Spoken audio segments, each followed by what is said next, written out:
Do you wish that you had some information about your kids starting school and what they would find at school if they started in English and their second language was something different?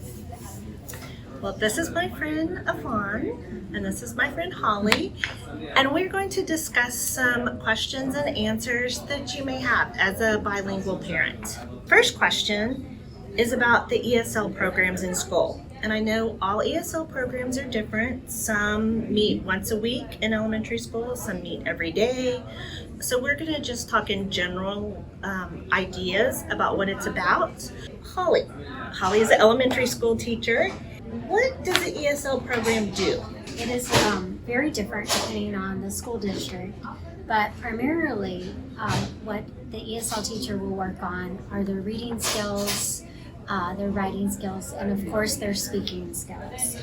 A lot of the time they'll spend having conversations about what's going on, what they like to do, the student likes to do, and just having that practice to speak. But they'll also have vocabulary building activities where the teacher will read a book with lots of support with visuals. They'll have conversations about writing as well, and they will share the pen with the student. So they'll have lots of opportunity to practice their English skills. Okay, so they do like group reading and writing? Yes, so it'll be a small group with maybe 4 to 6 children in the group, and they will practice reading, guided reading lessons as well as writing. Are all of the kids in the ESL group the same first language? No, they will, depending on the school, they could speak multiple languages in that small group. Are they once they're in the program, are they in the program like all of school? Every year they're evaluated to see what level they're at, and depending on the student, if they no longer need the heavy support, they would be exited, but also still monitored throughout their school life. Is there an amount that they're expected to improve each year? They do set goals for that, but it really depends on the student and the progress that they're making. So. Okay. Ivonne has 2 sons in elementary school, lower elementary school, kind of young and starting right now. If one of her sons is in ESL program, is a second son going to automatically be in? Not automatically. They're under the ESL umbrella, but depending on each child, they will support that child as needed. I have a question. One day, my kid told me that he was sad because his teacher was mad at him because he didn't follow the instructions. But the problem was that he didn't understand what she said.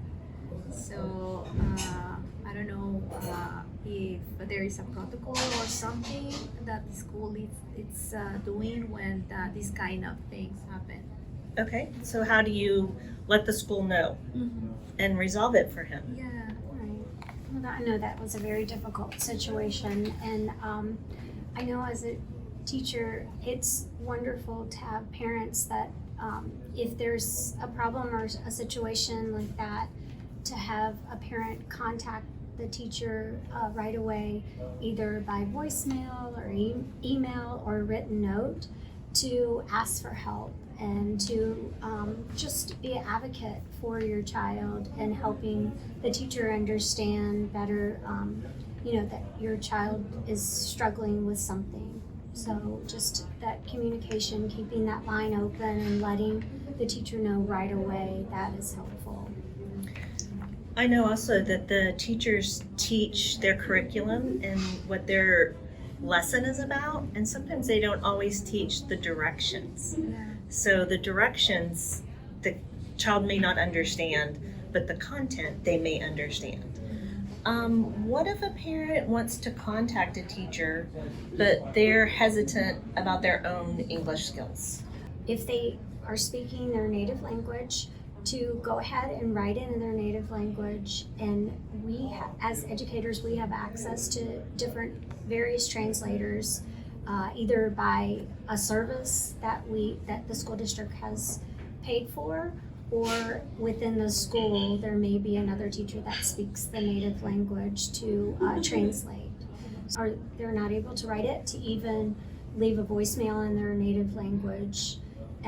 But just keeping that communication going is very important to helping give your child the best educational opportunity. Can a parent just say, like, my child doesn't understand this worksheet, Absolutely. and not have to explain what they don't understand? Yes. Just say, this one. Okay, all right, because we're trying to make it easy for the parents also to advocate for their child. Right. Yes. Okay, all right, do you have any other questions?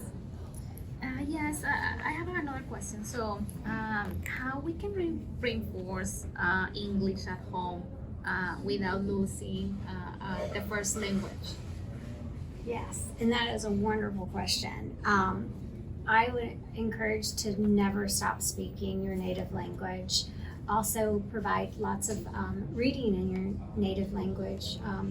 There's also bilingual books that have it in the native language and English, and that's a great opportunity for your child to see it, the print in the native language and English. So just keep on speaking, because that is the best gift of all, is to be able to speak both languages. I think it's also important to remember that your child will get supported in their English learning at school. They're not going to be supported at school with their native language. So as a parent, continue to reinforce that in your house so that they do continue that knowledge base. Also, as they start learning English, they're going to be really tired at the end of the day, because they've done a lot of work, not just school. I know. It's not just school that they're doing, but they're also learning a different language at the same time. They may need some patience, and reinforcement in their native language is relaxing to them. Okay? All right.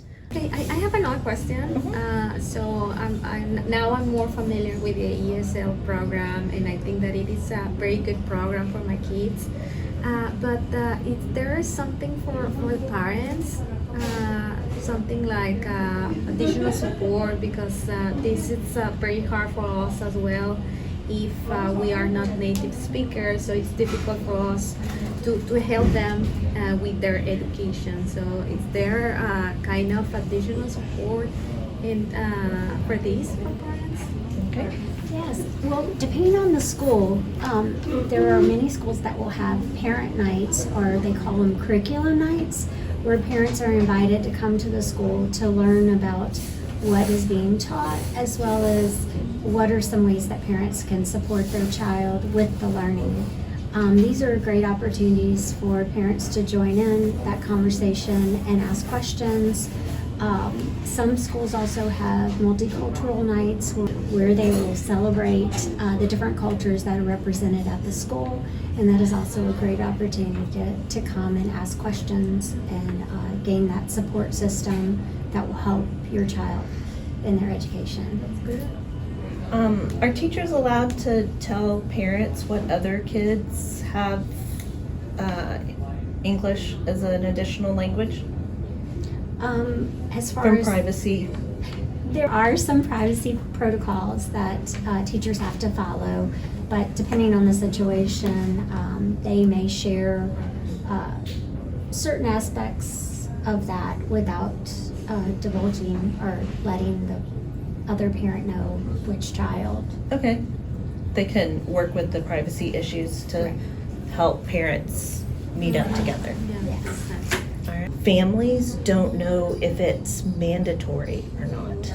Different things that come through, like, are permission slips for field trips mandatory?